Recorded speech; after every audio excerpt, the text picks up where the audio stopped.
Hi everyone, welcome back to my channel RM Beauty.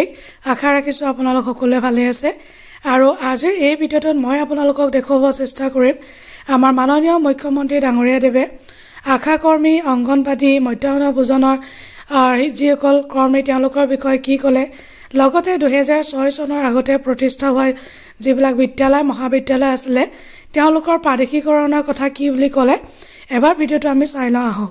শ্ৰদ্ধা ৰাইজ এই বছৰতে আমি 2006 চনৰ আগতে প্ৰতিষ্ঠা হোৱা যিবিলাক মহাবিদ্যালয় আৰু বিদ্যালয় প্ৰাদেশিকৰণৰ আওতাৰ পৰা বাদ পৰি গৈছিল তেওঁলোককো আমি প্ৰাদেশিকৰণৰ আওতাৰ ভিতৰলৈ আনিবলৈ আমি সিদ্ধান্ত গ্ৰহণ কৰিছো।